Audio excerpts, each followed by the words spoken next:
दानिश नोएडा से जुड़ गए हैं, कुमार पुष्कर दिल्ली से, वहीं अनूप लखनऊ से जुड़े हुए हैं और हमारे साथ शोएब मेरठ से जुड़े हुए हैं। सबसे पहले रुक करेंगे हम दानिश का रुक करेंगे। नोएडा से हमारे साथ हमारे संवाददाता है दानिश। यहाँ पर नोएडा की अगर बात की जाए तो क्या कुछ गाइडलाइंस प्रशासन की तरफ से जारी की गई हैं, और आपसे जानना चाहेंगे कि संक्रमण की अगर बात की जाए तो संक्रमण के मामले लगातार बढ़ते हुए नजर आ रहे हैं। इसके मद्देनजर क्या कुछ इंतजाम, क्या कुछ तैयारियां प्रशासन की तरफ से देखने को मिल रही हैं?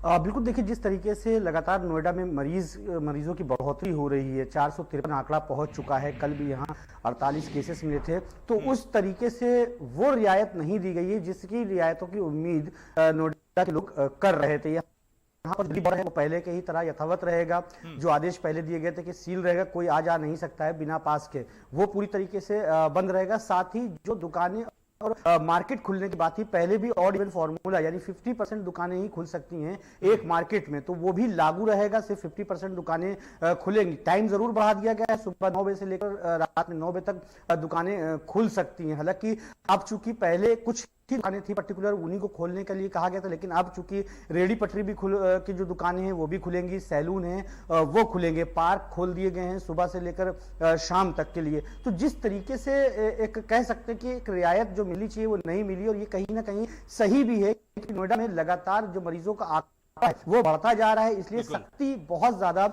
जरूरी है। हालांकि जो अगर गाजियाबाद जाना चाहता है तो पहले उसमें सख्ती थी, कोई नहीं जा सकता था। अब गाजियाबाद जो यूपी के अंदर के जो बॉर्डर है वो खोल दिए गए हैं, वहां पे आवाजाही में कोई मनाही नहीं होगी। लेकिन दिल्ली बॉर्डर अभी भी सील है, वहां कोई भी बिना पास के नहीं जा सकता। अगर वो मीडिया का है तो मीडिया को भी पास की जरूरत पड़ेगी दिल्ली जाने के लिए या फिर वहां से यहां तक आने के लिए। तो ये कह सकते हैं कि अब पुलिस के ऊपर काफी ज्यादा जो है चीजें हैं, पुलिस किस तरीके से इस लॉकडाउन का पालन कराती है, क्योंकि पूरे देश में कहीं ना कहीं पूरे उत्तर प्रदेश में सारी दुकानें सारी बाजारें खुल गई हैं, लेकिन नोएडा में अभी नहीं खुली हैं। तो भीड़ एक तरीके से कह सकते हैं कि हाँ, भीड़ जरूर सड़कों पर देखी जा सकती है, लेकिन सबसे बड़ी बात यह है कि अब लोगों को भी अपनी सेल्फ सिक्योरिटी, सेल्फ अवेयरनेस का जो है सहारा लेना पड़ेगा। लोगों को खुद इस बात को समझना पड़ेगा कि रियायत चाहे जितनी भी हो, लेकिन उनको अगर वो होशियार।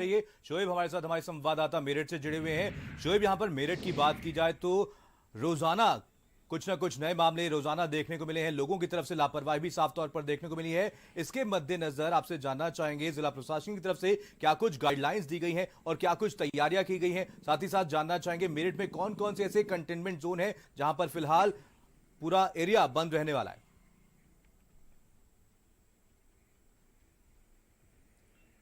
मनीष, मेरठ में अगर बात करें संक्रमण के चैन की, तो अभी वो टूटने का नाम नहीं ले रही है। कल ही है जो 15 नए मरीज मिले हैं, डेली 10 से ऊपर नए मरीज जो है वो मेरठ में रोज मिलते हैं। तो इसलिए मेरठ का जो शहरी इलाका है वो पूरा कंटेनमेंट जोन में शामिल होता है। तो मेरठ में अभी किसी भी तरह की छूट नहीं दी गई है। हाँ, आने वाले 2 से 3 दिन के अंदर डीएम का कहना है कि वो जो सरकार, केंद्र और राज्य सरकार की गाइडलाइन आई है उन पर जरूर विचार विमर्श कर रहे हैं कि किस तरह से कंटेनमेंट जोन को खोला जाए या किस तरह से लोगों को रियायत दी जाए। अगर जो यहाँ पे चैन है वो टूटने के लिए 2 दिन का संपूर्ण लॉकडाउन भी कर रखा है। आज भी सोमवार का दिन है, आज भी ये संपूर्ण लॉकडाउन जारी है। उसके साथ लेकिन जो सड़क है उस पर थोड़ी आवाजाही जरूर शुरू हो गई है, क्योंकि जो सीमाएं हैं वो खुल गई हैं। मेरठ की सीमा भी कहीं ना कहीं अभी खोल दी गई है, मेरठ की सीमा में प्रवेश मिल गया है, लेकिन कंटेनमेंट जोन होने की वजह से शहरी इलाके में किसी तरह की रियायत नहीं है। अगर बात करें देहात क्षेत्रों की, तो देहात क्षेत्रों में जरूर जो उम्मीद जताई जा रही है वो कल के दिन में कोई रियायत मिलेगी। लेकिन जिस तरह से कंटेनमेंट जोन है और जो उससे बाहर के इलाके हैं, सबसे ज्यादा देहात का इलाका है, मेरठ का एक इलाका है गंगानगर, उसमें भी अभी एक मरीज नहीं मिला है। हमारे साथ हमारे संवाददाता दिल्ली से कुमार पुष्कर जुड़ गए हैं। कुमार पुष्कर, यहाँ पर अगर दिल्ली की बात करें तो महाराष्ट्र के बाद सबसे ज्यादा केसेस दिल्ली से ही सामने आए। क्या कुछ तैयारियां यहाँ पर देखने को मिल रही है और कैसी तस्वीरें निकल करके सामने आ रही हैं? अनलॉक डाउन जो 1 है उसकी जो गाइडलाइंस तो आ चुकी है, लेकिन जिस तरह से 4 दिनों में दिल्ली के डरावने वाले आंकड़े आ रहे हैं, तमाम जो संक्रमित मरीज हैं लगातार बढ़ रहे हैं, तो कहीं ना कहीं दिल्ली के जो आंकड़े हैं वो अच्छे नहीं हैं।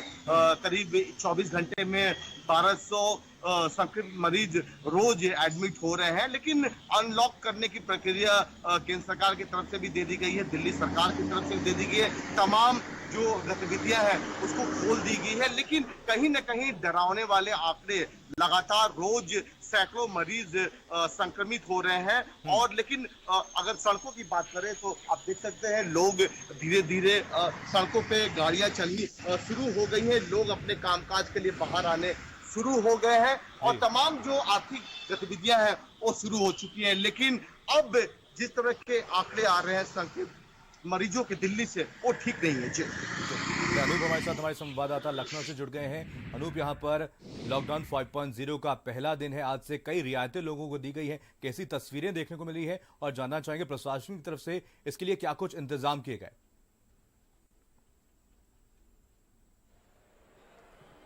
देखिए मनीष, बिल्कुल अनलॉक जो है उसकी शुरुआत की गई है सरकार की ओर से, और सुबह से ही जो है जिस तरह से जो है पार्क को खोलने का जो है निर्देश जारी किया गया था, तो सुबह 5 से जो 8 बजे का जो वक्त था उस दौरान तमाम पार्कों में लोगों की जो भीड़ है वो दिखाई दी कि मॉर्निंग वॉक पे लोग पहुंचे और अपने स्वास्थ्य को लेकर के किस तरह से कैसे जो है वहाँ पे वो दिखाई दिए।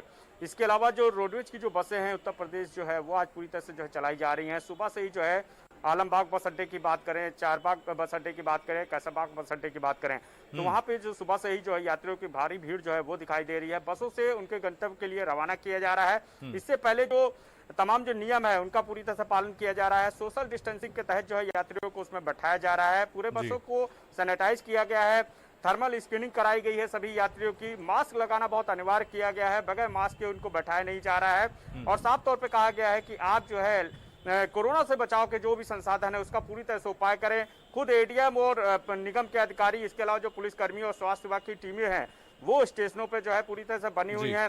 एक एक यात्री को जो है पूरी तरह से जो है चेक किया जा रहा है कि कोई लापरवाही कहीं से ना रह जाए, क्योंकि सरकार का मकसद यही है कि जो लॉकडाउन 5 में जो छूट दी गई है उसका बेजा जो है इस्तेमाल जो है लोग ना कर सके, क्योंकि कोरोना संक्रमण अभी खत्म नहीं हुआ है, लगातार जो है वो पैर पसार रहा है। आज भी राजधानी लखनऊ की बात करें तो जो 6 केस हैं वो सामने आए हैं। उत्तर प्रदेश के आंकड़े लगातार बढ़ रहे हैं, पूरे देश के आंकड़े बढ़ रहे हैं। तो ऐसे में तमाम रियायतों के बीच जो है प्रशासन की जो टीमें लगातार काम कर रही हैं। इसके अलावा अगर हम बाजार की बात करें मनीष, तो आज जो तमाम जो बाजारें हैं वो भी खोल दी गई हैं। सुबह 9 से रात 9 बजे तक ये बाजारें खोली गई हैं।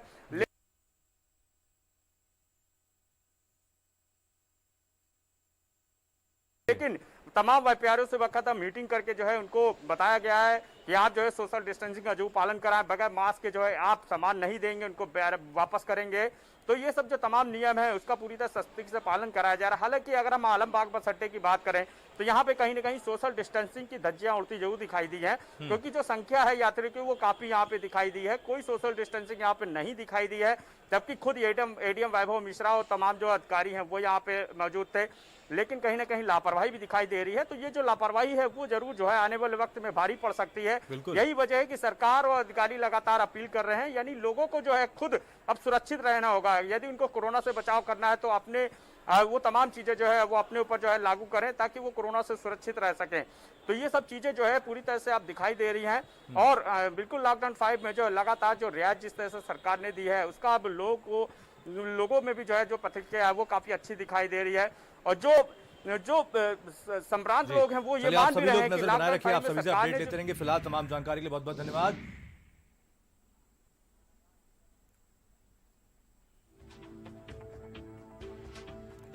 और अब खबर झांसी से है।